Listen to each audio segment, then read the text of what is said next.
به نام خدا. دکتر مجتبی رضایی هستم، روانپزشک.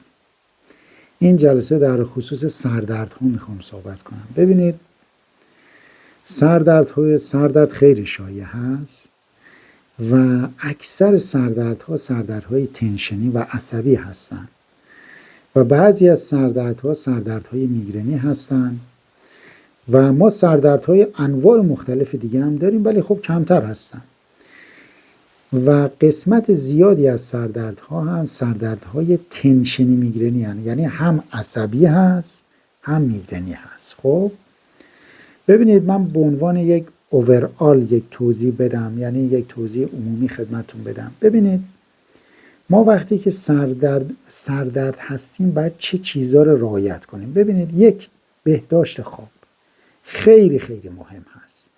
دو، باید رعایت کنیم اصول سبک زندگی سالمه. این خیلی مهمه، هم تو میگرن مهمه، هم تو سردردهای عصبی و تنشنی مهم هست. خیلی این مهمه. ببینید که دقت کردی بعضی از افراد یه سردردایی دارن، خصوصا میگرنی ها، یک کوچولو تکون میخوره شعله ور میشه. توجه کردی؟ پس بنابراین رعایت سبک زندگی خیلی مهم هست.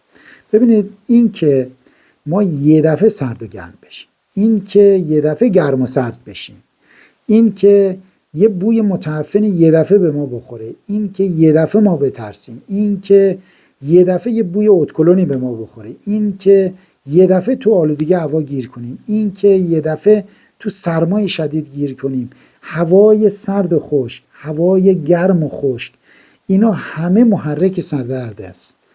و این که یه دفعه یه خبر بد به کسی بدن، این که اینها همه محرک سردردهای شدید هستش. خب اینو باید توجه بکنیم. توصیه من، حتی کولر گازی که هوای خنک و خشک تولید میکنه محرک سردرده. من برای کسایی که سردرد میشن توصیه میکنم از کولر آبی در منزلشون استفاده کنم. خب سال یه بارم پوشالاشو بعد عوض کنن، توجه به این موضوع داشته باشن. و رطوبت کلا سردرد یکم آروم میکنه، خصوصا سردردهای میگرنی. کسایی که میگرن دارن اگر در یک محیط مرطوب‌تر باشن، هوا بارونی باشه، مثل این روزا که الان بارونی هست، هوای مرطوب سردردها رو آروم میکنه، خصوصا سردردهای میگرنی ره. کسایی که میگرن دارن وقتی که میان تو محیطای رطوبت‌دار مثل شمال قرار میگیرن، به شرطی که شرجی نباشه، اینا سردرداشون بهتر میشه. و کسایی که دارای سردرد هستن وقتی که مدیتیشن میکنن، ریلکسیشن میکنن، اوتوژنیک ریلکسیشن اجرا میکنن یا تمرینات یوگا رو اجرا میکنن، اضطراب ها و نگرانی هاشون میتونن کنترل کنن و سردرداشون به راحتی آروم میشه. این هم یک نکته دیگه. البته ما یه ویدیویی هم در خصوص این موضوع داریم که کلاً مایندفولنس چیه، یوگا چیه، مدیتیشن چیه، این هم میتونید اونجا ببینید.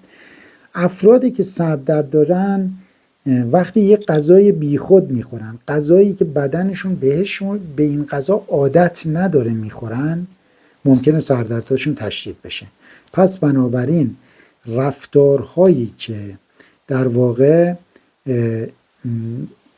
منجر به سبک زندگی سالم میشه خیلی موثر در کنترل سردردها هست. خب طبیعتا کسانی که سردردشون ناشی از اضطراب هست هم باید روان درمانی بگیرن، هم باید دارو بگیرن.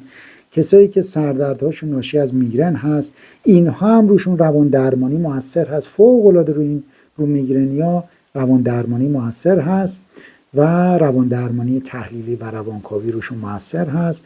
علاوه بر این دارو درمانی و روش‌های دیگه درمانی هم وجود داره. خب امیدوارم این ویدیو به دردتون بخوره. وقتتون بخیر و خدا نگهدارتون.